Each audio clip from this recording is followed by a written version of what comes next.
قوة إلا بالله العلي العظيم سبحان الله والحمد لله ولا إله إلا الله والله أكبر ولا حول ولا قوة إلا بالله العلي.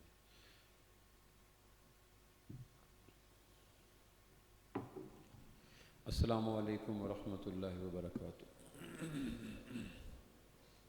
الحمد للہ وحدہ والصلاة والسلام علی من لا نبی بعد. معزز سامعین، رابع بصری رحمہ اللہ کا آپ نے نام سنا ہوگا. حسن بصری رحمۃ اللہ علیہ کے ہم اثر ہیں. 98-97 ہجری میں ان کی ولادت ہوئی. تابعین میں سے ہیں. صحابہ کو دیکھا لیکن چھوٹی عمر میں دیکھا. ماں باپ کی چوتھی بیٹی تھیں، اس لیے ان کو رابعہ نام رکھا گیا. رابعہ عربی میں چوتھی کو کہتے ہیں.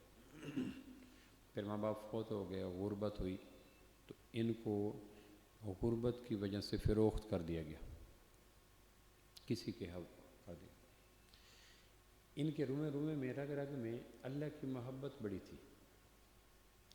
یہ کہا کرتی تھیں کہ محبت کے قابل سب سے پہلے اللہ کی ذات ہے. اگر کسی محبت کرنے والے کو اللہ کی محبت نہیں ملی تو اسے کچھ نہیں ملا. یہ ایک بات یقینی ہے کہ جس طرح انسان ہوا کے بغیر، غذا کے بغیر، پانی کے بغیر نہیں رہ سکتا، اسی طرح انسان محبت کیے بغیر بھی نہیں رہ سکتا. یہ انسان کی مینوفیکچرنگ ایسی ہے، محبت کرنی پڑتی ہے انسان کو. لیکن یہ فرمایا کرتی تھی کہ محبت اگر اللہ کی بنی ہوئی چیزوں سے کرتے ہو کہ اس میں حسن ہے، اس میں جاذبیت ہے، اس میں کشش ہے، اس میں خوشبو ہے، اس میں رنگینی ہے، اس میں رانائی ہے، تو عقلی اعتبار سے جس نے یہ چیزیں رکھیں وہ محبت کا مستحق کیوں نہیں؟ سب سے پہلے محبت کا مستحق اللہ ہے، اس کے بعد اللہ کی بنی ہوئی چیزیں. رگ رگ میں، روئے میں. ایک رات نفل پڑھ رہی تھی. نفل پڑھتے ہوئے کہنے لگی، یا اللہ تجھے پتہ ہے کہ میں دوہری غلامی میں مبتلا ہوں. میرے ماں باپ کی وفات کے بعد بوجہ غربت بہن بھائیوں نے فروخت کر دیا. میرا ایک آقا ہے، میں اس کی غلامی کرتی ہوں اور اس سے تھک ہار کر پھر رات تیرے سامنے کھڑی ہوتی ہوں، تو کوئی ایسی صورت بنا کہ میں صرف تیری ہو کے رہ جاؤں. اس کے مالک نے یہ بات سن لی. ان کو بڑا یہ بات شوق ہوا تو صبح اٹھتے انہوں نے ان کو آزاد کر دیا. پھر رگ رگ میں محبت جب قرآن مجید کھولتی تو پڑھتی کوئی قرآن مجید کی آیت جس میں آغاز ہوتا ہے یا ایھا الذین آمنو، تو یہ کہتی جی اللہ جی اللہ جی اللہ آپ نے میرے سے بات کی. کیونکہ یا ایھا الذین آمنو کے مقام پہ اپنے آپ کو رکھ کے کہتی میرے اللہ رابعہ سے بات کر رہا ہے، جی اللہ میں حاضر ہوں. پھر کہتی آج اللہ سے باتیں کرنے کو دل کرتا ہے، تو یہ کہہ کے نفل شروع کر دیتے اور لمبے نفل. کس دن موسم اچھا ہوتا تو کہتے آج تو اللہ کے سامنے سجدے میں رات گزاروں گی، تو رات سجدے میں گزار دیتی. اللہ کی محبت اگر حاصل ہو جائے تو پھر دنیا کا کوئی جرم اس آدمی پہ آ نہیں سکتا جس کے اندر اللہ کی محبت ہو. اس لیے ایک حدیث پاک میں آتا ہے دو آدمی آپس میں محبت کرتے ہیں اللہ کی وجہ سے. اس وقت تو شاید لاکھوں محبتوں میں ایک محبت بھی ڈھونڈے سے ملے جس کی بنیاد اللہ. ہم محبتیں کرتے ہیں برادری کی وجہ سے، پروفیشن کی وجہ سے، حسن کی وجہ سے، عہدوں کی وجہ سے، قومیت کی وجہ سے. اللہ جو کہتا ہے الحب للہ والبغض للہ کہ میری وجہ سے محبت کرو، اگر ایسے لوگ ڈھونڈنے کے لیے نکلیں تو شاید صدیوں سالوں میں کوئی ایک آدھ مل جائے. پہلے صدی میں شیطان مایوس تھا مسلمانوں سے، اپنا مال مسلمانوں کا، شیطان کا مال مسلمان لیتے نہیں تھے. تو اس میں بنیادی بات یہ تھی کہ اللہ کی محبت ان کو شیطان کے مال سے رکاوٹ بن گئی تھی. اب وہ نہیں ہے. ہمارے ہاں جو گراوٹ آئی نا، ہماری محبت کی بے شمار جہتوں میں، بنیادوں میں صرف اللہ نہیں ہے، باقی سب کچھ ہے. ایک حدیث پاک میں آتا ہے قیامت والدین اللہ پاک کہے گا این المتحابون بجلالی، کہاں ہیں وہ لوگ جن کی محبت کی بنیاد میں تھا. الیوم اذلہم فی ذلی یوم لا ذل الا ذلی، آج میں ان کو اپنا سایہ دوں گا اور میرے سائے کے علاوہ کوئی سایہ نہیں ہوگا۔ ایک حدیث پاک میں آتا ہے جو لوگ اللہ کی وجہ سے محبت کرتے ہیں قیامت والے دن اللہ اپنے چلو میں شراب ڈال کر ان کے لبوں سے لگائے گا۔ بعضوں کو جنت کے غلمان پیش کر رہے ہوں گے، بعضوں کو حوریں پیش کر رہے ہوں گے، بعض خود جام پہ جام بھر رہے ہوں گے، لیکن اللہ کی محبت کرنے والے لوگ، ایک حدیث پاک میں آتا ہے ایک آدمی مشرق کے آغاز پہ رہتا ہے، ایک مغرب کے اختتام پہ رہتا ہے، لیکن دونوں میں محبت اللہ کی وجہ سے ہے، اللہ ان کو قیامت والے دن اکٹھا کر دے گا۔ اطاعت کی بنیاد محبت ہوتی ہے۔ ہمارے اندر جو اطاعت کم ہوئی ہے نا، اس کا سبب یہ ہے کہ اللہ کی محبت کم ہوگی۔ ہم جانتے ہیں کہ بچہ اور اللہ ٹکرا گئے ہیں، اس وقت جو بچہ چاہتا ہے اللہ نہیں چاہتا، اور اس وقت جو اللہ چاہتا ہے بچہ نہیں چاہتا، تو چونکہ بچے کی محبت غالب ہوتی ہے اس لیے نہ چاہتے ہوئے معصوم، نادان، بھولے اور ڈیپینڈنٹ بچے کی بات مان لیتے ہیں، اللہ کی نہیں مانتے، کیونکہ اطاعت کا سب سے جاندار، شاندار اور مضبوط محرک محبت ہوتی ہے۔ محبت ہو تو آدمی کسی کی مانتا ہے۔ تو ان کے رومے رومے میں اللہ کی محبت تھی۔ جب وضو کرنے بیٹھتی تو پھر وضو کو بڑا سنوارتی تھی، ایک ایک وضو کو سنوارنا، اور کہا کرتی تھی جب تم کسی محبوب کے سامنے پیش ہوتی ہو تو کیسے اپنے آپ کو آراستہ کرتے ہو، اور میرے سچے محبوب کے سامنے کھڑے ہونے کا وقت آ گیا، میں اپنے آپ کو آراستہ کروں گی، پیراستہ کروں گی، سنواروں گی۔ وضو کو سنوارتی تھی، رات کو سوتی اور پھر اٹھ جاتی، پھر اللہ کی محبت میں نغمے الاپنا شروع کر دیتی۔ بڑے بڑے اہل علم پردے میں آ کر ان کی باتیں سنا کرتے تھے، سامنے تو شرم جائز نہیں تھا، پردے میں سنا کرتے تھے۔ تو ان کے جو میرے موضوع سے متعلق تھا وہ میں سنا، یہ تو باقی ایسے باتیں آ گئیں۔ ایک دن ایک خاتون نے ان کو کہا، بصرہ کی تھی، کہ فلاں جو محلے کی خاتون ہے وہ آپ کے متعلق کمنٹس پاس کر رہی ہے۔ اب وہ کہتی ہے کہ رابعہ کریکٹر لیس عورت ہے، بد کردار ہے، کرپٹ ہے۔ اب ایک طرف رابعہ کا مقام یہ ہے اور دوسری طرف الزام یہ ہے، عفت اور عصمت کا گوہر تار تار کر بیٹھی ہے۔ اب یہ عورت کے لیے سب سے بڑا شوکیبل خبر یہ ہوتی ہے کہ کوئی آدمی اس کی عزت، ناموس، عفت، توقیر، آبرو پہ انگلی رکھے۔ جس طرح سیپ کے اندر موتی ہوتا ہے، عورت کے جسم کے سیپ میں موتی اس کی آبرو ہے۔ سیپ موتی نکال دے تو سیپ کو کوئی نہیں اکٹھا کرتا، اس طرح عورت سے اگر عصمت نکل جائے تو عورت پھر لاش ہے۔ اقبال اسی کو کہتا ہے، عزت ہے محبت کی قائم اے کیس، حجاب محمل سے محمل جو گیا، عزت بھی گئی، غیرت بھی گئی، لیلا بھی گئی۔ فاروق اعظم رضی اللہ عنہ کی جب تدفین ہوئی امی عائشہ رضی اللہ عنہ کے حجرے میں، تو اس کے بعد حضرت عائشہ زندہ رہی، لیکن پھر حجرے میں نہیں جاتی تھی کہ غیر محرم دفن ہو چکے۔ غیر محرم کون؟ یعنی حجاب کا کہاں تک پاس تھا؟ جب بے حجابی کے راستے کھلتے ہیں تو پھر وہ گوہر عصمت داغدار ہو جاتا ہے۔ اس لیے اخلاق کی تعلیم دینے والا اسلام عورت کو کیا کہتا ہے؟ فلا تخضعن بالقول، مردوں کے ساتھ شائستہ لہجوں میں بات نہ کیا کرو، فیطمع الذی فی قلبہ مرض، تمہارا پولائٹ لہجہ ان کے دلوں کے اندر جنسی مرض کے اضافے کا باعث بن جائے گا۔ یہ قرآن میں حکم دیا گیا عورت پولائٹ گفتگو نہ کرے، اگر کوئی بہر مرد پوچھنے آیا تو ہارش بیہیو دے، تاکہ دوبارہ وہ آئے نا، اسے پتہ ہو کہ میں، اور اگر عورت گفتگو میں پولائٹنس، شائستگی، نرمی، نفاست، لوچ، لپک، تو پھر یہ مرض کے مریضوں کے اضافے کا باعث بنتی ہے۔ تو انہوں نے الزام لگایا رابعہ ایسی ہے، تو یہ سن کے بعد کہنے لگی ایک بہت بڑے مسئلے سے دو چار ہوں، دعا کرو وہ مسئلہ حل ہو جائے، پھر میں آپ کو لے کر اس عورت سے ساری باتیں کر لوں گی۔ تو آدمی جتنا کردار کا اجلا ہو اس کو اتنا ہی یہ الزام اندر تک اتر جاتا ہے۔ تو چونکہ اجلے کردار کی تھی تو اس کو توقع تھی کہ یہ پھٹ پڑے گی سیدہ رابعہ، اور انہوں نے بڑا متانت سے کہا ایک مجبوری ہے، اس سے بڑے مسئلے میں پھنسی ہوئی ہوں، دعا کرو وہ دور ہو جائے پھر میں پوچھ لیتی ہوں۔ کچھ دنوں کے بعد وہ پھر آئی، اس نے کہا وہ خاتون اب ڈور ٹو ڈور، در در گلی گلی اس داستانوں کو لے کر اس میں زیب داستان کر کے بات پھیلا رہی ہے. کہنے کے بعد تو اس کی توجہ کے قابل ہے، نوٹس لیا جائے، لیکن میں اس مسئلے سے ابھی تک نکلی نہیں، میں اس میں دو چار. تو آنے والی خاتون نے چونک کر کہا عزت سے بڑا مسئلہ کون سا ہوتا ہے؟ کیونکہ پہلی صدی ہجری کی بات ہے، اور پہلی صدی ہجری کو تو اللہ کے محبوب نے فرمایا تھا خیر القرون کرنی ثم الذین یلونہم. پہلی صدی ہجری کے لوگ بڑے اچھے تھے، اللہ کے نبی نے فرمایا تھا.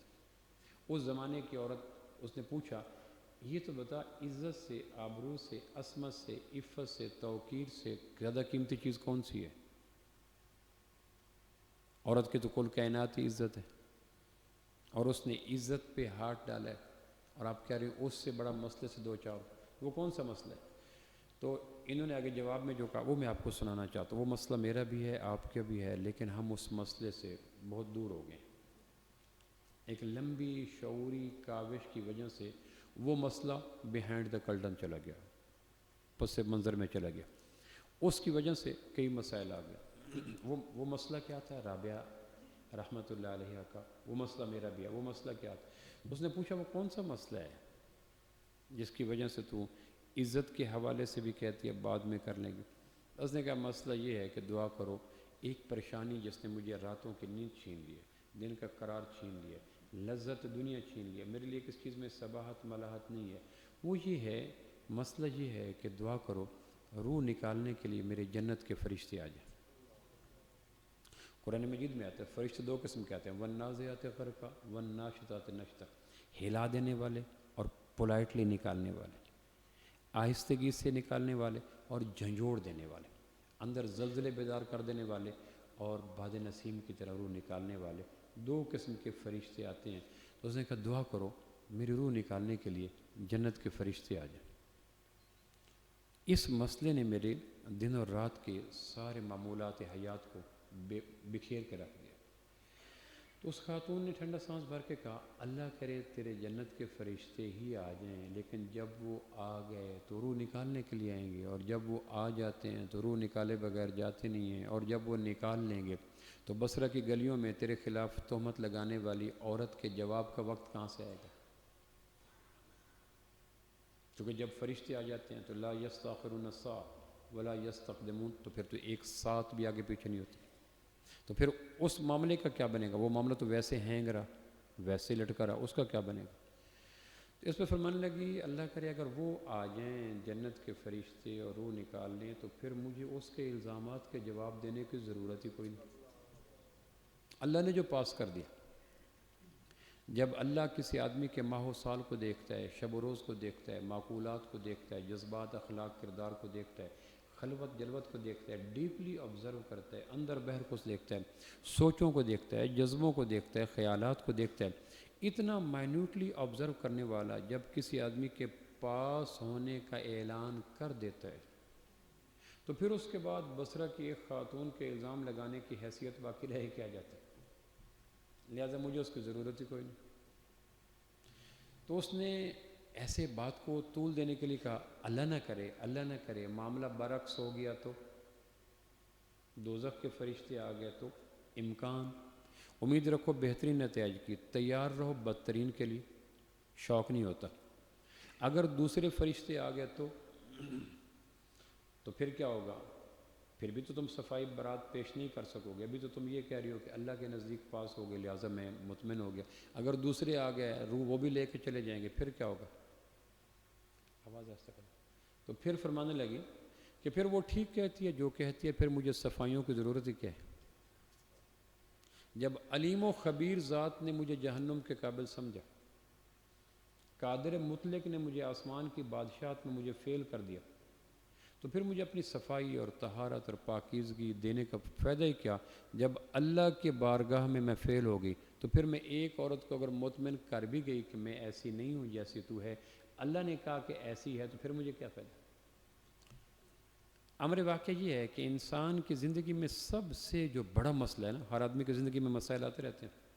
اولاد نہیں ہو رہی، جاب نہیں ہو رہی، صحت نہیں مل رہی، پروموشن نہیں ہو رہی، گھر نہیں مل رہا، پے نہیں بڑھ رہی، انکریمنٹ رکی ہوئی ہے. مسائل کی ایک فہرست ہے جو بینگ انسان ہمارے ساتھ رہتی ہے. حقیقت یہ ہے کہ انسانی دماغ میں آنے والے ممکنہ مسائل میں سب سے بڑا مسئلہ نزع کا مسئلہ ہے۔ جہاں غریب کی غربت ختم ہو جاتی ہے، امیر کی دولت ختم ہو جاتی ہے، جوانی کا جرم ختم ہو جاتا ہے، پاس ہونے والے کا پاس ہونا ختم ہو جاتا ہے، ایک آدمی بلیک ہول میں داخل ہو جاتا ہے، اندھے پائپ میں داخل ہو جاتا ہے۔ اس سے بڑا مسئلہ انسان کی زندگی میں کوئی نہیں کہ نزع کے عالم میں آدمی کامیاب ہو جائے۔ باقی سارے مسائل کی جڑی بوٹیاں ہیں وہ صرف اس لیے ہیں کہ اصل مسئلوں کے حل ہم نے دل و دماغ پہ چلائے نہیں، بطور سزا پھر چھوٹے مسئلے گمبھیر ہو کر جڑی بوٹیاں جھاڑیاں بن گئیں۔ آپ علیہ السلام گھر تشریف لے، عائشہ کچھ ہے کہ جی کچھ نہیں، کہ چلو روزی نہیں تو روزہ ہی صحیح، یوں کہہ کے معاش کے نظام کو وائنڈ اپ کر دیں۔ یہ کون سا مسئلہ ہے؟ روزی نہیں تو روزہ ہی صحیح۔ جن مسائل کو میڈیا نے اپنے خرافات کے لیے اور اپنے مذموم مقاصد کے لیے کو پھیلا دیا، یہ پھیلے ہوئے تھے نہیں، یہ چھوٹے سے مسئلے تھے، پھیلا دیے گئے۔ ذرا سی بات کی جس کو اہل عجم نے بڑھا دیا ہے فقط زیب داستان کے لیے، یہ مسئلے نہیں تھے۔ ان مسئلوں کو اگر قرآن و سنت کے آئینے میں رکھا جائے تو لطیفے لگتے ہیں، یہ بھی کوئی مسئلے۔ میں حج پہ جا رہا تھا تو ایک نوجوان مجھے کہنے لگا میرے لیے دعا کرنا کرکٹ کی ٹیم میں میرا نام آ جائے۔ اب آپ ہنس پڑے اور اس کے چہرے پہ اتنی سنجیدگی تھی جیسے ممنون حسین کی پریزیڈنٹ بنتے ہوئے سنجیدگی تھی، سنجیدہ تھا کہ دعا کرنا میرے کرکٹ کی ٹیم میں نام آ جائے۔ یعنی بیت اللہ کی پہلی نظر کرکٹ کے نام کروانا چاہ رہا تھا۔ چند دنوں پہلے جو مارکہ حق و باطل بپا تھا ملک میں، آپ نے دیکھا کتنے کتنے سنجیدہ لوگ۔ میں ایک جگہ لیکچر دینے کے لیے گیا تو گیدرنگ کا، میں نے کہا کہاں ہوا؟ کہا پتہ نہیں ایک PSL کیا تھا وہ جو نام تھا، اللہ مجھے معاف کرے، وہ جو یہاں لاہور میں مارکہ حق و باطل بپا تھا، اس کی وجہ سے مسجدیں ویران تھی۔ یہ ایک مسئلے، یہ بطور سزا ہوتے ہیں کہ جب تم ہمارے مسائل کو اپنے اندر جگہ دینے کو تیار نہیں ہو تو پھر ان مسائل کے لیے تیار رہو جن مسائل کو سنتے ہوئے بھی آدمی میں بے ساختہ ہنسی آ جاتی۔ چھوٹی چھوٹی بات پہ خودکشیاں ہو جائیں گی، چھوٹی چھوٹی بات پہ قطع تعلقی ہو جائے گی۔ تو میں یہ کہنا چاہ رہا تھا انسان کی زندگی میں سب سے بڑا مسئلہ، جس سے بڑا مسئلہ کوئی نہیں، وہ ہے نزع کا مسئلہ۔ قرآن مجید نے نزع کے مسئلے کو بڑا کھولا ہے، اتنا کھولا ہے کہ آدمی حیران ہوتا ہے۔ کلا اذا بلغت التراقی وقیل من راق، تمہیں وہ منظر یاد ہے جب گلے کے گھنگرو بجنے لگتے ہیں، پنڈلیاں ٹکرانے لگتی ہیں، حاضر غیب ہوتے ہیں، غیب حاضر ہوتے ہیں، تمہارا چہرہ پیلا پڑ جاتا ہے، خون کی گردش تھم جاتی ہے، ہارٹ بیٹ کمزور ہو جاتی ہے، ڈاکٹر مایوس ہو جاتے ہیں، آنچل بھیگ جاتے ہیں، وجود ٹوٹتا ہے، ایمبولینس بھاگتی ہے، آکسیجنیں لگتی ہیں، تمہیں وہ منظر یاد ہے؟ یہ میں نے اس کی وضاحت کی۔ کلا اذا بلغت التراقی وقیل من راق وظن انہ الفراق والتفت الساق بالساق الی ربک یومئذ المساق۔ اگر کبھی آپ نے نزع کی گھڑیوں کا اندازہ کرنا ہو نا تو کسی ایسے شخص کے ساتھ ایک اس کی ویڈیو بنائیں جس کو صبح کاذب کے وقت تختہ دار پہ لٹکایا جانا ہو اور رات عشاء سے لے کر فجر کی نماز تک اس کی اگر کوئی لائیو ویڈیو بنا کر اس کو وائرل کر دیا جائے نا کسی پر، کیونکہ قرآن مجید کہتا ہے کہ جرائم کی سزا منظر عام پہ دی جائے۔ بند کمروں میں جرائم کی سزا اسلام کے وسیع تر نظام کے خلاف ہے۔ اسلام کہتا ہے کہ ایک مجمع دیکھے، کیوں کہ جس جرم کی سزا ان کو مل رہی ہے، جن دلوں کے اندر وہ جرم انیشل سٹیج میں ہے، پرورش پا رہا ہے، وہ اس جرم کی ہولناک سزا دیکھ کر ان کے اس جرم کی سوڑیوں پہ سپرے ہو جائے۔ قرآن مجید کا مزاج یہ ہے کہ جرائم بند کمروں میں نہ کیا جائے، پھر مجرم کی ذات سے جرائم آگے بڑھتے نہیں ہیں، بڑھتے چلے جاتے ہیں۔ اسلام کا مزاج یہ ہے کہ جرائم کو سنپ کیا جائے، منظر عام پہ لایا جائے۔ تو آپ کو کبھی موقع ملو، چونکہ ہمارے ہاں یہ اسلام کی منشا ہے کہ جرائم کو منظر عام پہ لا کر متوقع مجرمین کے اوپر سپرے کیا جائے تاکہ جرائم جو بنیادی سطح پہ چل رہے ہیں وہ جرائم کی سزا کے مناظر ان کے اوپر سپرے کر دیں۔ نزع کی عالم کے انسانی وجود پہ ہونے والے عملی شکلوں کو اگر دیکھا جائے تو اس کا ایک ہلکا سا منظر یوں دیکھا جا سکتا ہے کہ جن کو ڈیتھ وارنٹ جاری ہو چکے ہیں اور وہ بند کمروں میں ہوں اور رات کو ان کی ویڈیو بنائی جائے تو ان کے چہرے پہ ہریالی، ان کے لبوں کی حرکت، ان کی آنکھوں کا بجھا ہونا، ان کے جسم کا ٹوٹنا، ان کے رات اور دن کا برابر ہونا، اس کو اگر ایک دفعہ دکھا دیا جائے تو ملک سے کتنے جرائم. ہمارے ہاں گنگا جمنا کے کنارے رقص و سرود کی محافل کو دکھانا ناگزیر سمجھا جاتا ہے، لیکن روح اور جسم کے اوپر آنے والے جرائم کو ختم کرنے کے لیے اسلام کے وسیع تر نظام سزا کو منظر عام پہ لانے کے لیے دور تک گھنٹیاں کھڑک جاتی ہیں اور وحشیانہ قسم کے تانوں کی سزائیں دینی شروع کر دیتے ہیں. تو میں یہ عرض کر رہا تھا کہ اسلام کے اندر انسانی زندگی میں جتنے بھی مسائل جنم دیتے ہیں، وہ فکری ہوں، وہ علمی ہوں، وہ عملی ہوں، وہ تہذیبی ہوں، وہ اخلاقی ہوں، وہ لسانی ہوں، وہ جغرافیائی ہوں، وہ ذاتی ہوں، وہ کائناتی ہوں، وہ خلوت کے ہوں، وہ جلوت کے ہوں، جتنے بھی مسائل ہیں جن کو مسائل کا نام دیا جا سکتا ہے، ان تمام مسائل میں اگر ان کو نچوڑا جائے تو سب سے بڑا مسئلہ نزع کا مسئلہ ہے. نزع کے ہولناک مناظر اگر سامنے رہیں تو آدمی کی کیفیت اور ہو جاتی ہے. قرآن مجید کہتا ہے جاءت سکرۃ الموت بالحق. سیدنا علی اس کی وضاحت کیا کرتے تھے، موت کی بے ہوشی دراصل آدمی کو ہوش لانے کے لیے ہوتی ہے. اور پھر حدیث پاک کا مفہوم ہے لوگ سوئے ہوئے ہیں، جب موت آتی ہے تو لوگ جاگ جاتے ہیں. لقد كنت في غفلة من هذا فكشفنا عنك هذا فبصرك اليوم حديد. آنکھوں کے پردے کیسے دور ہو گئے؟ جب ہسپتال کے اندر پڑا ہوتا ہے اور آکسیجن کم ہو رہی ہوتی ہے اور آدمی کے اوپر مسیحاؤں کے اور طبیبوں کے چہروں پہ ہوا اڑی ہوتی ہے اور پیچھے ایک مایوسی ہوتی ہے، اور پھر قدرت وہ زندگی کے بکھرے ہوئے ماہ و سال اور شب و روز اور اس میں کیے ہوئے شعوری اور غیر شعوری اعمال برات کی طرح آنکھوں کے سامنے گزرتے ہیں. آدمی دیکھتا ہے وہ دھوکہ، وہ جھوٹ، وہ فراق، وہ فلاں، وہ فلاں، وہ زیادتی کی، وہ ظلم کیا، وہ زنا کیا، وہ قتل کیا، وہ فلاں فلاں. تو وہ سارے دنیا بھر کی یادیں ہم سے ملنے آتی ہیں. وہ شام کو آنکھوں کے سامنے مناظر آتے ہیں. اس وقت آدمی کو بولنے کی طاقت نہیں ہوتی کیونکہ آگے ایک بلیک ہول میں جا چکا ہوتا ہے. اس آخرت کے اور نزع کے مناظر نے صحابہ کی زندگی کو تطہیر بخشی تھی، پیوریفائی کر دیا تھا، پاک پوتر ہو گئی تھی. صحابہ کی زندگی کی طہارت کے جو متعدد محرک ہیں، اس میں عقیدہ توحید ہے، عقیدہ رسالت ہے، عقیدہ آخرت ہے. اس میں ایک محرک یہ بھی تھا کہ ان کی زندگیوں کے سامنے نزع کا عالم تھا، بہرحال ہم نے فیس کرنے، اور وہ منظر آ جاتا ہے. اب میں اگلی بات کرنا چاہتا ہوں کہ جب آدمی نزع، دنیا کا کوئی علم اس وقت آدمی کے انر سیلف کو بیان نہیں کر سکتا جب آدمی نزع کے اندر گر جاتا ہے. قرآن مجید میں آتا ہے جب آدمی پہ نزع کا علم آتا ہے، وقت آتا ہے، تو حدیث پاک میں آتا ہے 2 فرشتے آتے ہیں آدمی کے پاس، اور فرشتے آ کر اس سے پوچھتے ہیں کوئی خواہش، کوئی ڈیزائر، کوئی تمنا. وہ کہتا ہے لولا اخرتنی الی اجل قریب، آئی ہوئی گھڑی تھوڑی سی ڈیلے ہو سکتی. موت جو اس وقت میرے وجود کے اوپر آ چکی ہے، کیونکہ مرنے والے کو اندازہ ہو چکا، تو وہ قومے میں ہو، وہ ڈوب رہا ہو، میدان کارزار میں ہو، وہ دشمن اغوا کر چکے، جو بھی ہو اس کو پتہ چل جاتا ہے. تو وہ کہتے ہیں کہ کیا آئی ہوئی گھڑی تھوڑی سی دور ہو سکتی ہے؟ تو فرشتے پوچھتے ہیں اگر دور کر دیں تو کرو گے کیا؟ تو وہ کہتا ہے فاصدق، میں صدقہ کروں گا، خیرات کروں گا، انفاق کروں گا، غریبوں کو، یتیموں کو، بیواؤں کو، مسکینوں کو، فقیروں کو، اور معاشی استحصال شدہ طبقے کے اندر ان کے معاشی عدم تفاوت کو دور کرنے کی کاوش کروں گا. یہاں پھر اہل علم نے لکھا کہ مرتے وقت آدمی یہ کیوں کہتا ہے فاصدق، میں صدقہ کروں گا؟ ابن عباس کے بقول میں زکوٰۃ دوں گا. اور اگر قرآن مجید کے لفظوں کو ہی رکھا جائے تو میں صدقہ کروں گا، خرچ کروں گا، بنی نوع انسان کی دنیاوی زندگی کو آسان بنانے کے لیے میں اپنا مال ان پہ خرچ کروں گا. یہ کیوں کہتا ہے؟ یہ اور بھی تو کئی چیزیں اس وقت آ جاتی ہیں جب مرنے والوں کے آخری ملاقاتیں ہوتی ہیں. اپنے پیپرز پہ پڑھا ہوگا تو وہ اپنے آخری دن نہیں ہوتے تبصرے، میرے بچوں کا خیال رکھنا، غیر شادی شدہ ہوتا ہے تو ماں باپ کا خیال رکھنا، فلاں کا. تو یہ آخری، پھر جب آخری ہوتا ہے آئینی سلاخوں کے پیچھے وہ جو کھڑے ہوتے ہیں پولیس کے اہلکار، وہ گھڑی دکھا کے کہتے ہیں ملاقات کا وقت ختم ہو رہا ہے، باقی 5 منٹ.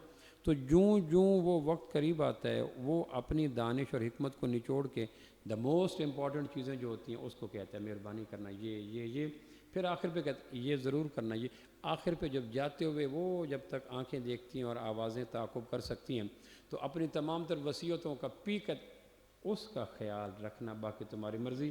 پھر آگے پردے غائب حائل ہو جاتے ہیں. قرآن مجید میں آتا ہے جب مرنے والا آتا ہے تو وہ یہ کیوں کہتا ہے فاصدق، صدقہ کروں گا.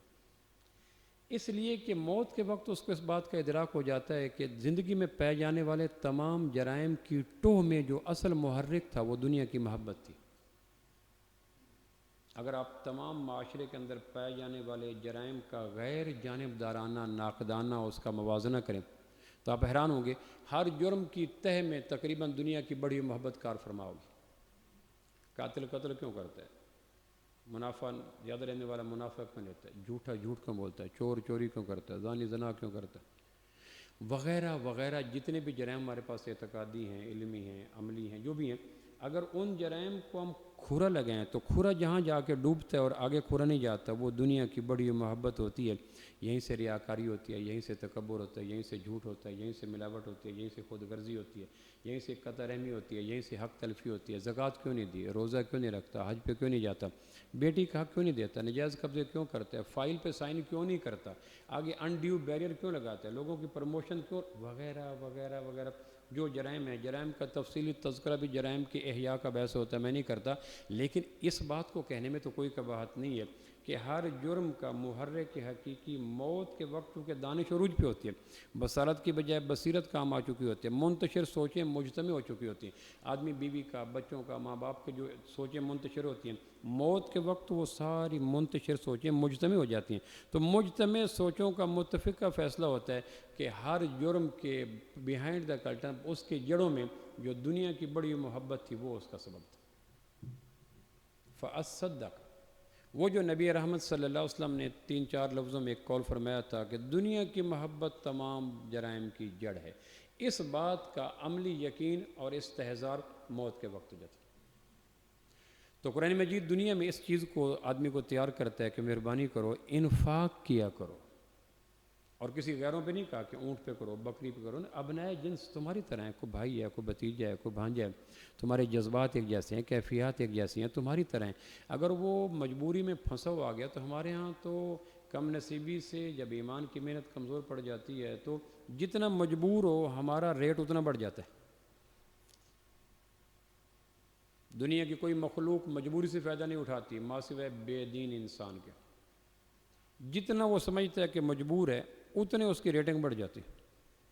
یہ وہ موقع ہوتا ہے کہ جب شیطان بھی سر پیٹ لیتا ہے کہ اس درجے کے رسپانس کی توقع مجھے تیرے سے نہیں تھی جتنا تو نے رسپانس دیا۔ ان سے نکلا انسان نا۔ جنگل کے زرافے پانی پینے کے لیے جاتے ہیں تو جنگلوں کے قدرتی بنے ہوئے حوض پر ایک زرافہ کھڑا ہوتا ہے گرد و پیش کا معائنہ کرنے کے لیے، باقی سارے اس پہ اعتبار کر کے آرام سے پانی پی لیتے ہیں۔ یہاں کیا پی لیتے ہیں؟ تو قرآن مجید اس حص کو بیدار کرتے ہیں۔ اب اس لیے آپ قرآن مجید میں جہاں نماز کا دیکھیں ساتھ زکوٰۃ کا دیکھیں، زکوٰۃ انفاق کا اعلیٰ درجہ، اقیم الصلاۃ آتوا الزکاۃ، اقیم الصلاۃ آتوا الزکاۃ، یہ کپل چلتا ہے، یہ پیر چلتا ہے۔ نماز کیا ہے؟ مانگنے کا انداز۔ زکوٰۃ کیا ہے؟ دینے کا انداز۔ ہر وقت مانگتا چاپلوس ہو جاتا ہے اور ہر وقت دینے والا متکبر ہو جاتا ہے، تو چاپلوسی بھی شخصیت کا ایک بحران ہے اور تکبر بھی شخصیت کے غیر توازن ہونے کا نشان ہے۔ تو اسلام شخصیت کو اعتدال پہ لانے کے لیے کہتے ہیں نماز کے ذریعے مانگو تاکہ تکبر نہ ہے، اور زکوٰۃ کے ذریعے دو تاکہ خوشامد نہ ہے۔ تو شخصیت کو ایک حسین توازن دینے کے لیے یہ ایک کپل چلتا ہے، اقیم الصلاۃ آتوا الزکاۃ، اقیم الصلاۃ، مانگو اللہ سے یا اللہ دے دے دے دے، اور جب آئے تو پھر دو بھی، تاکہ نہ چاپلوسی ہے، نہ خوشامد ہے، نہ تکبر ہے، نہ انا ولا غیری ہے۔ اس چیز کو، شخصیت کو مبنی بر اعتدال اور بیلنس کرنے کے لیے اسلام کا یہ جو تجویز کردہ نسخہ ہے اس میں یہ دو نسخے آتے ہیں، اقیم الصلاۃ آتوا الزکاۃ، اقیم الصلاۃ۔ پھر مجموعی طور پر دنیا کی محبت کو نکالنے کے لیے کہا گیا اعلموا انما الحیات الدنیا لہو و لعب، یہ تو کھیل کود ہے۔ بھلا کھیل کود میں بھی کبھی مقابلے ہوتے ہیں؟ یہ اب کی کم نصیبی ہے نا کہ منشور جب گم ہوا ہے تو کھیل کود ہی موضوع حیات ٹھہر چکے ہیں۔ جس قوم میں کھیل کود مقصود بن جائے اس پہ تو آسمان کے تارے بھی ماتم کریں تو پھر بھی اس کے وہ شام غریبہ کا اہتمام نہیں ہو سکتا۔ کم نصیبی یہ ہے کہ کھیل کود معراج انسانیت بن چکا ہے۔ ہم ایسے پاگل لوگوں کے زیر سایہ زندگی گزارنے کے کم نصیب لمحے گزار رہے ہیں جو کھیل کو سنجیدہ بنا چکے ہیں۔ حالانکہ کھیل کا لفظ سنجیدگی کے لمحات کو اعتدال پہ لانے کے لیے کھیل کھیلا جاتا ہے۔ میں پڑھ رہا ہوں، پڑھتے پڑھتے میں تھک گیا، آدھا پونا گھنٹہ کھیلوں تاکہ پھر سنجیدہ زندگی کے تقاضوں کا جواب دینے کے قابل ہو سکوں۔ تو جب کھیل ہی سنجیدہ بن جائے اور جب کھلاڑی میڈیا پہ چھا جائیں تو پھر وہ تو لوہے کی آنکھوں کا اہتمام کیا جائے جو مسلسل نیاگرا فال کی طرح برستی رہیں اور اس ضیاء کار امت کے اوپر مسلسل آپ کریں. تو قرآن مجید اعلم انما الحیات الدنیا لہو و لعب. آج کا نوجوان کھیل کود کی بے وقت ہونے کو اس آیت میں نہیں سمجھ سکتا. پہلی صدی میں سمجھتے تھے. اب تو کھیل ہی سب کچھ ہے. تو قرآن کی اس آیت کی تعبیر کے لیے کیا لفظ آیا جائے؟ اعلم انما الحیات الدنیا لہو و لعب. کھیل کود. میں کبھی کبھی بیٹھا ہوتا ہوں گھر کے سامنے لان میں تو بچے وہ پتنگ پکڑ رہے ہوتے ہیں وہ جو ہوا سے گرتے ہیں تو اس طرح دیوانہ وار گرتے ہیں ٹکرا رہے ہوتے ہیں آگے وہ مجاہدانہ بانگ پن کے ساتھ بھاگ رہے ہوتے ہیں. اب میں دیکھ رہا ہوتا ہوں تو میرے ذہن میں کبھی طلب نہیں آئی کہ کاش ایک پتنگ میری جھولی میں بھی آ جاتا. کھیل کود جو تو بڑے کھیل کود میں متوجہ نہیں ہوتے. بچگانے پن کا نشانیاں ہیں کھیل کود کے اندر غیر ضروری انہماک. یہاں بڑے ہی کھیل کودی کی سرپرستی کر رہے ہیں. سبحان اللہ. کیا کیا جائے؟ تو قرآن مجید کنڈیم کرتا ہے. اور پھر مال کے حوالے سے ایک حدیث پاک میں آتا ہے 2 بھوکے بھیڑیے اتنا ریوڑ کا نقصان نہیں کرتے جتنے مال کی محبت انسانوں کے ایمان کا نقصان کرتی ہے. بھیڑیا تو بھوکا نہ بھرا ہوا پیٹ بھی ہو تو بھی اپنی فطرت سے مجبور ہو کر چیر پھاڑ سے باز نہیں آتا. کوئی جا کے بھوکا بھیڑی ہو اور وہ بھی کپل کیونکہ بھیڑیا کو دیکھ کر اس کی توانائی میں شہ آ جاتی. تو 2 نبوت کی تشبیہ کی بلاغت دیکھیں. 2 بھوکے بھیڑیے. ایک تو 2 کہا پھر بھوکے کا پھر ریوڑ کہا بھیڑیوں کا کیونکہ بھیڑ بزدل کہتے ہیں. بزد عربی میں بھیڑ کو کہتے ہیں. بزدل کمزور دل والی. بھیڑیے 2 وہ بھوکے بھوک کی شدت اور حملہ آور ہوئے بھیڑوں پر تو کہا اتنا وہ بھیڑوں کا نقصان نہیں کرتے جتنا مال کی محبت انسان کا نقصان کرتی. عدن برباد کر کے رکھ دیتی ہے انسان کو. ہم بی پی شوٹ کر جائے شوگر اوپر نیچے ہو جائے اس کے بارے میں پریشان ہوتے ہیں. میں بیٹھا تھا ایک دن مسجد میں تو ایک نوجوان آیا ایک اور پاس بیٹھا تھا تو اس نے اس کی آنکھوں کو ایسے کھولا تو وہ جو کھولنے والا تھا وہ رکشا ڈرائیور تھا. میں نے کہا یہ رکشا ڈرائیور آنکھوں کو دیکھ تو میں نے کہا ممکن ہے. کیا ممکن ہے؟ پاکستان میں ہر آدمی مفتی بھی ہے ڈاکٹر بھی ہے تو رکشا ڈرائیور بھی آئی اسپیشلسٹ ہو سکتا ہے. تو اس نے اس کی آنکھوں کو ایسے نہ وائپر اوپر اٹھایا نیچے اٹھایا اور وہ جو دکھانے والا تھا اس نے بھی اطمینان سے جیسے آئی اسپیشلسٹ کو دکھا رہا ہے وہ بھی اطمینان سے بیٹھا رہا ایسے دیکھتا رہا. پھر میری طرف دیکھنے لگا. پروفیسر صاحب آنکھوں میں ذرا بھی حیا نہیں میں نے دیکھا. میں نے کہا بھائی دیوانہ بے خودی میں بڑی بات کہہ گیا. ایک حشر کی گھڑی کو ملاقات کہہ گیا. پہلا طرب شناس بڑا سنگ دل تھا دوست چیخیں تھی جن کو جھوم کے نغمات کہہ گیا. دیکھو رکشا ڈرائیور نے آنکھ کے پپوٹوں میں اتر کر بے حیائی اور حیا کا کیسا خوبصورت انالیسس کر دی. ایک حدیث پاک میں آتا ہے قرب قیامت میں ایسے لوگ ہیں گے جن کا مطمع نظر 4 چیزیں ہوں گی. عمدہ لباس عمدہ کھانے عمدہ سواریاں اور حسین عورتیں. ان کی سوچوں کا طواف اس سے زیادہ نہیں ہوگا. ہر وقت عمدہ کھانے ہر وقت عمدہ لباس ہر وقت بہترین گاڑیاں اور جنسی جذبوں کی تسکیل کے لیے حسین عورتوں کا انتخاب. ایسے لوگ اگر تمہارے راستے میں آئیں تو تمہیں محمد کہتے ہیں ان کو سلام نہ کرنا. امام غزالی نے لکھا ہے یہ حدیث. یہ بیمار ہو جائیں تو محمد تمہیں کہتے ہیں ان کی تیمارداری نہ کرنا اور یہ مر جائیں تو محمد تمہیں کہتے ہیں ان کا جنازہ بھی نہ پڑھنا. یہ میری امت کے بدترین لوگ ہوں گے جن کی سوچیں جو ثریا تک جاتی تھیں کہاں تک آ گئی. جس طرح کالے رنگ پہ کوئی رنگ نہیں چڑھتا مال کی محبت والے پہ کوئی خیر کا رنگ دیر تک چڑھ نہیں سکتا. حدیث پاک میں آتا ہے قیامت الدین کچھ لوگ آئیں گے جن کے اعمال تہامہ کی وادیوں جیسے ہوں گے. ایک استعارہ تھا بہت زیادہ ہوں گے. پھر فرشتوں کو کہیں گے خذوہ فغلوہ پکڑو جکڑو لے جاؤ. تو صحابہ نے کہا نماز نہیں پڑھتے تھے. کہا نہیں راتوں کو قیام بھی کرتے تھے. کہا روزہ نہیں رکھتے تھے. کہا ایام بیس بھی نہیں چھوڑتے تھے. کہا حج نہیں کرتے تھے. کہا زکوٰۃ بھی دیتے تھے. تو کہ پھر وجہ کہا مال کی محبت میں شدید تھے. ان سب کے باوجود یہ جو ساری عبادات مال کی محبت میں جذبہ انفاق پیدا کرنا چاہتی تھی وہ پیدا نہ ہو سکا. اب اس کا توڑ کیا ہے؟ تو شریعت اس کا توڑ کہتے ہیں انفاق. دنیا میں برادریاں 2 ہی ہیں ایک کلمہ پڑھنے والی غیر کلمہ پڑھنے والی. تو اسلام یہ کہتا ہے فی اموالہم حق للسائل والمحروم تم لوگوں پہ بھی خرچ کیا کرو. اپنی آمدن کا کچھ حصہ اپنی مخلوق کے لیے بھی وقف کیا کرو. کنویں کی مٹی کنویں میں بننے سے بننا ملانا نئے چیزوں کی تلاش یہ مکروہ ترین سوچ ہے. ننگے انسانیت ہیں، ننگے ملت ہیں، اپنی ذات کے کنویں سے باہر نہ نکلنا، انفاق کرو، لوگوں پہ خرچ کیا کرو۔ قرآن مجید کہتا ہے تمہارے مال میں ان کا بھی حق ہے جن کو آسمانی آفتوں نے اس قابل نہیں چھوڑا کہ وہ کاروبار حیات میں رزق روزی کے لیے کوئی انتظام کر سکے۔ بیوہ ہے، 6 بچوں کو مرغی کے پروں کے دیتے، رات کی لمبی راتوں میں پروں کے نیچے لے کے پڑی ہے، یا تارے نظر آتے ہیں یا بند گلی نظر آتی ہیں، کوئی بھی ایسا نظر نہیں آتا جو بیوہ کے سر پہ ہاتھ رکھ کے کہے بھائی میرا قدرت کے انتقام کا قدرت کے حصے میں چلا گیا، لیکن یہ بچے اور یہ میرے ہیں۔ بھری دنیا میں بیوہ کو اپنی نمناک آنکھوں کے علاوہ کوئی منظر نظر نہیں آتا۔ حدیث پاک میں آتا ہے بیوہ کی خدمت کرنے والا یعنی اس کی ضروریات کی کفالت کرنے والا ایسے ہی ہے جیسے جہاد میں جائے اور راتوں کو قیام کرے اور دن کو روزہ رکھے اور جہاد بھی کرے۔ فَلَقْتَحَمَ الْعَقَبَةَ وَمَا أَدْرَاكَ مَا الْعَقَبَةُ فَكُّ رَقَبَةٍ، 2 پہاڑوں کے درمیان خالی جگہ ہوتی تھی نا، اس کو پھلانگنا بڑا مشکل ہوتا تھا، اس کو عقبہ کہتے تھے۔ عربوں میں بڑے ماہر قسم کے لوگ اس کو، چونکہ عین ممکن ہے پہاڑ کی نکر پہ جمے ہوئے پتھر ذرا سی ضرب سے گر بھی سکتے ہیں، اور وہ عقبہ میں گرنے والے بچتے نہیں تھے۔ تو قرآن کہتا ہے تمہیں بتائیں کہ مشکل ترین نیکی کون سی ہے؟ کیا ہے کہ مقروضوں کے قرض کی خلاصی کا انتظام کیا۔ تم کیسے لوگ ہو کہ اپنے سارا سرمایہ کو ٹائل، پتھر، فانوس، کارپیٹ، نئے ماڈل کی آمدن اور ان چیزوں میں خرچ کر دیتے ہو، اور تمہارے سامنے حوا کی بیٹیاں اور آدم کے بیٹے اپنی ضروریات کے لیے ترستے ہیں اور تم فضولیات کے لیے راتوں کو طویل فہرست اختیار کر رہے ہوتے ہو۔ انفاق کرو، گرد و پیش کے انسانوں کو اپنی محنت میں سے کچھ حصہ دو۔ 2 پارٹنر ہوتے ہیں جگریہ، اچھا پھر انفاق کا فائدہ کیا؟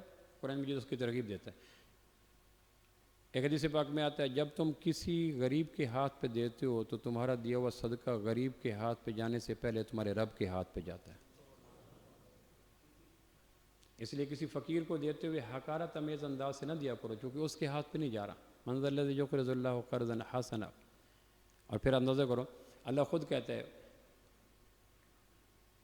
کہ میراث کی تقسیم سے پہلے قرض دیا کرو، قرض دینے کے بعد میراث تقسیم ہوتی۔ 4 درہم قرض تھا، نبی رحمت مصلی پہ نہیں ہے، اتر گئے، صحابی کا جنازہ نہیں پڑھا، ایک آدمی نے کہ میں دیتا ہوں، پھر آپ نے، تو اللہ کہتا ہے قرض دیا کرو، اور پھر اللہ کہتا ہے جو تم خرچ کرتے ہو یہ میرے اوپر قرض ہے، اور قرض کی ادائیگی کا حکم دینے والا اللہ، بھلا قرض ادا کیوں نہیں کرے گا؟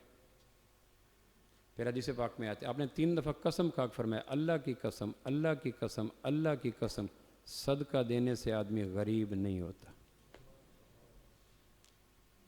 اپنی ذات کی طرف یقین کو موڑنے کے لیے بلاغت کی دنیا میں اس سے حسین اسلوب کیا ہو سکتا ہے؟ اللہ کی قسم، صادق مصدوق پیغمبر جنہوں نے کبھی مذاق میں بھی جھوٹ نہیں بولا، اور قسم بھی اللہ کے ذاتی نام کی، اور قسم بھی 3 دفعہ، اللہ کی قسم، اللہ کی قسم، اللہ کی قسم، صدقہ دینے والا کبھی غریب نہیں ہوتا۔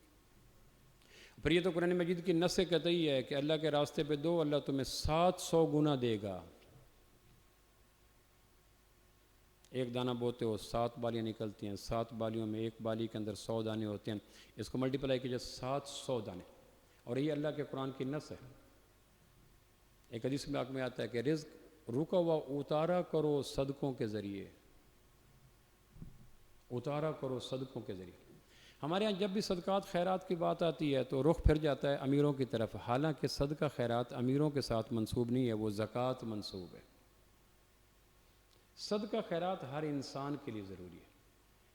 ایک قبیلہ غریب تھے، آپ نے کہا اس کے لیے کچھ اکٹھا کرو، پھر صدقات کے فضائل سنائے، تو جب وہ ادھر ایک آدمی دے رہا تھا تو وہ جن کو دے رہے تھے صدقوں کے فضائل سن کر وہ اٹھا کے آگے تقسیم کر رہے، یعنی وہ spend and God will send والے بات، انفق انفق علیک، ایک بخاری کی روایت ہے، خرچ کر تیرے اوپر تیرا رب خرچ کرے گا۔ اور پھر آپ عقل کی دنیا میں، لاجک کی دنیا میں سوچیں، میرے بچے سے پیار کرنے والا کیسے ممکن ہے کہ میرا پیار اس کے نام نہ ہو؟ آپ کسی گھر کے سربراہ کے لبوں پہ مسکان لانا چاہتے ہیں تو آسان سا طریقہ یہ کہ اس کے بچے کو پیار کریں، تو وہ محبت کے جذبے میں آپ دیکھیں گے تو اس گھر کا سربراہ مسکرا رہا ہوگا، یہ بارہا دیکھا ہوگا۔ آپ اس کے ایسے چھوٹے بچے کے معصوم لبوں کے اوپر انگلی پھیریں، ادھر دیکھیں تو وہ ایک میکنزم وہ ہنس رہا ہوگا۔ اللہ کہتا ہے مخلوق میرا کنبہ ہے، ان کے لبوں پہ مسکراہٹ لاؤ، میں خود مسکرا پڑوں گا، ان کی نمناک آنکھوں کو صاف کرو، میں مسکرا پڑوں گا۔ مخلوق کے ساتھ بے نیازی برت کر بیت اللہ کے طواف بھی آسمان والے کے لبوں پہ مسکراہٹ نہیں لا سکتے، ڈیڈ شور۔ اللہ کی مخلوق سے بے نیاز نہ ہو کرو، سخاوت کرو۔ حدیث پاک میں آتا ہے آسمان سے مصیبتیں اترتی ہیں بندوں کے نام، فرشتے لے کے آ رہے ہوتے ہیں، اس کو جان توڑ حادثہ دے دو، اس کو متعدی مرض دے دو، اس کی دکان میں آگ لگا دو، اس کے گھر میں یہ اوپر سے مصیبتیں نامزد، جس طرح ہمارے یہاں بجلی کے بل یا گیس کے بل بعض گرمی کے موسم میں آتے ہیں نا، وہ اسی طرح کی مصیبتیں آسمان سے اترتی ہیں، تو نیچے اس آدمی کا صدقہ اوپر جاتا ہے، تو وہ پوچھتا ہے نیچے لے جانے والا کہاں جا رہے ہو، کہ فلاں کی بربادی، جسم کو توڑنا، گھر کو برباد کرنا، فصلوں کو آگ لگانا، فلاں فلاں، تو وہ کہتا ہے اسی کا میں صدقہ لا رہا ہوں۔ تو ٹھہرو ذرا، مجھے اللہ سے پوچھنا دو، صدقے والوں کے طرف بھی آفتیں جاتی ہیں یا روک دی جاتی ہیں؟ موسیٰ علیہ السلام کو اللہ نے بھائی سامری کو قتل نہ کرنا، میں اس کی سخاوت کا مشکور ہوں۔ سامری موسیٰ علیہ السلام کا اپوزیشن لیڈر کو اس کو کچھ نہ کہنا، بنی امبر کے کچھ قیدی لے گئے تو حضور علیہ السلام نے اس کی سزا میں کہا قتل کرو، تو کہا اس کو قتل، اچانک آپ نے حضرت علی کو فرمایا فلاں قیدیوں کو اس کو نکالو نکالو، مقتولین میں وہ نہ آ جائے، تو جرم ایک جیسا تھا۔ اس کو حضرت علی نکال کے لایا، چھری کے قریب آنے والا تھا، بنو امبر کے قیدی تھے، آپ فرمایا اس کو ایک طرف بٹھا دو، باقیوں کو ذبح کر دو۔ جب ہو گیا تو معقول موقع ملنے پر سیدنا علی نے پوچھا ایک جیسا جرم رکھنے والے قبیلے کے ایک شخص کی نجات کا سبب کیا تھا؟ کہ جبریل آئے تھے اور کہہ گئے تھے کہ اس شخص کی سخاوت کا اللہ مشکور ہے۔ سخاوت کی انتہا ایثار ہوتی ہے اور بخل کی انتہا شح ہوتی ہے۔ سخاوت یہ ہے کہ اپنی ضروریات کا خیال رکھ کر دوسروں کو دینا، اور ایثار یہ ہے کہ اپنی ذات کو دو پہ لگا کے دوسروں کو فیور دینا۔ عبداللہ بن جعفر طیار کے بیٹے ہیں، کہنے لگے میں اپنی زمینوں کی طرف جا رہا تھا تو راستے میں دیکھا ایک حبشی باغ میں کام کر رہا تھا، اتنے میں نے دیکھا اسی باغ کی دیوار کے سوراخ سے کتا آیا اور حبشی کی روٹی بیٹی لے کے آئی، اس نے کندوری ٹائپ کھولی، روٹیاں 3 تھیں، کتا سامنے آ کے کھڑا ہوا، اس نے ایک روٹی ڈال دی، کتے نے آنے وحد میں کھائی اور پھر دیکھا اس نے دوسری ڈال دی۔ جعفر طیار کے فرزند سخیوں کے امام عبداللہ بن جعفر رحمۃ اللہ علیہ وہ دیکھ رہے تھے، کتے نے پھر دم ہلائی مشکور نما لہجے میں اور سائلانہ نگاہ سے دیکھا تو اس نے تیسری روٹی بھی ڈال دی اور کندوری کو پیک کیا، درخت پہ لٹکایا اور بیلچہ اٹھایا، کام میں لگے۔ عبداللہ بن جعفر ان کے قریب گئے، کہنے لگے یہ کتا تیرا تھا؟ کہنے لگے نہیں۔ کہ کہاں سے آیا؟ کہنے لگے عام طور پر کتے یہاں آیا نہیں کرتے جہاں میں رہتا ہوں، تو یہ کوئی مسافر کتا تھا اور مسافر کو خالی لوٹانا ہمارے شان کے خلاف، تو یہ امید پہ آیا تھا، تو چونکہ علاقے کا نہیں تھا اس نے وہ بھوک بھری پیاس پر نظروں سے دیکھا، میں نے روٹی ڈال دی، اس نے پھر دیکھا، پھر تو میں نے کہا پھر تم کیا کھاؤ گے؟ کہنے کوئی نہیں میں شام کو گھر جا کے کھا لوں گا۔ یہ ایثار کا اعلیٰ درجہ ہے کہ اپنی ذات پر کبھی کبھی آدمی جانوروں کو بھی ترجیح دے دے، اور ایسی مثالوں سے یہ امت آباد ہے، کوئی دامن خالی نہیں ہے۔ کہنے کہ تیرا مالک کون ہے؟ کہ فلاں۔ باغ کس کا؟ اس کا۔ تو عبداللہ بن جعفر اس کے پاس گئے، کہنے لگے یہ باغ مجھے بیچ دے۔ اس نے کہا نہیں۔ کہا میں آل رسول میں ہوں، جعفر بن ابی طالب کا بیٹا ہوں، نبوت کے بھتیجے کزن کا۔ انہوں نے کہا اچھا بسم اللہ آپ لے لیں۔ کہا نہ ہم نیکیاں بیچا نہیں کرتے، اس لیے کہتے ہیں تقوی کو بنیاد بنا کر شاپنگ نہ کیا کرو، پھر دنیا میں لے لو گے۔ امی عائشہ صدقہ کرنے سے پہلے کہا کرتی تھی کسی نابینا کو دینا تاکہ اسے پتہ نہ چلے، ہم نیکیاں فروخت نہیں کیا کرتے۔ تو خادمہ آ کے کہتی نابینا نہیں ملا۔ اچھا پھر کسی بینا کو دینا اور اس کے وہ تبصرہ سننا کہ اس نے دینے کے بعد کیا کہا، تو جو وہ دعائیں دے وہ دعائیں بھی اس کو دے دینا، ہم نیکی خالص اللہ کے لیے کرنا چاہتے ہیں۔ اس لیے اپنے تقوی کا تعارف کروا کے شاپنگ کرنا، یہ بھی دنیا کے اندر کیش کروانے کا ایک نورانی داؤ ہوتا ہے، اور جس میں اکثر جبہ قبہ اس میں مصروف عمل پائے جاتے ہیں، اور ان کے زہد کی پیشانی پہ کوئی شکن بھی نہیں آتی، حالانکہ یہ نورانی طریقہ ہوتا ہے اپنے اعمال کو دنیا کے خریدنے کا ایک نورانی دعویٰ ہوتا ہے۔ تو اس نے کہا جی آپ لے لیں۔ کہا نہیں مجھے باغ دینا ہے۔ کہ دے لو۔ کہ غلام بھی دے دو۔ کہ نہیں غلام نہیں دے سکتا، اس کی دیانت داری کی وجہ سے میری شاخیں ثمر بار رہتی ہیں، غلام نہیں۔ کہ نہیں غلام بھی دو۔ انہوں نے غلام دے دیا، تو واپس آیا تو اس کو کہا یہ باغ بھی تیرے ذمے، تو بھی آزاد، اور تیرا اللہ کے نام پر۔ انہوں نے کہا، کہنے لگا جانور کے ساتھ ایثار کا اللہ نے یہ صلہ دیا، اگر انسانوں کے ساتھ ایثار کروں گا تو اللہ کیا دے گا؟ تو سخی بنا کریں۔ امام غزالی نے لکھا ہے کہ ہمارے زمانے میں آفتوں کے نہ ہونے کا سبب یہ تھا کہ لوگ دن کا آغاز صدقے سے کرتے تھے، آفتیں اوپر رہ جاتی تھیں۔ ہمارے ہاں آفتیں تسبیح کے مالا کے ٹوٹنے کی وجہ سے پے در پے گرتی ہیں کہ صدقے کوئی نہیں، اور کنجوسی سے بچا کریں۔ حدیث میں آتا سخی اللہ کے قریب، جنت کے قریب، لوگوں کے قریب، دوزخ سے دور، اور کنجوس اللہ سے دور، لوگوں سے دور، جنت سے دور اور دوزخ کے قریب۔ محمد بن یحییٰ برمکی ہے، کنجوسوں کا امام تھا۔ اس کے ایک دوست سے کسی نے پوچھا کہ یحییٰ برمکی کے برتن کیسے ہوتے ہیں، دسترخوان کون ہوتا ہے، مہمان کون ہوتے ہیں؟ اس نے کہا خشخاش کے دانوں سے برتن بناتا ہے، مکھیاں جی بھر کے کھاتی ہیں، یہ میرے دوست کا دسترخوان ہے۔ اس نے کہا یار وہ کھربوں پتی ہے، تو تیرے پھٹے ہوئے کپڑے ہیں، تجھے وہ کچھ نہیں دیتا؟ کہنے کہ یحییٰ برمکی کا بیٹا محمد بن یحییٰ ایسا آدمی ہے کہ اگر یعقوب علیہ السلام اس کے پاس ہیں نا، اور میرے اس دوست کے پاس بغداد سے زیادہ بھرا ہوا سوئیوں کا ایک خزانہ پڑا، اور یعقوب علیہ السلام اس کے پاس ہے، اور جبریل میکائیل کو ساتھ لیں اور یوسف کا پھٹا ہوا دامن لے کے آئیں، اور محمد بن یحییٰ برمکی کو کہیں ایک سوئی دے دو، میرے ساتھ جبریل بھی ہے، میکائیل بھی آیا، یوسف کا قمیص سینا ہے، اور میرا دوست وہ بھی نہیں دے گا۔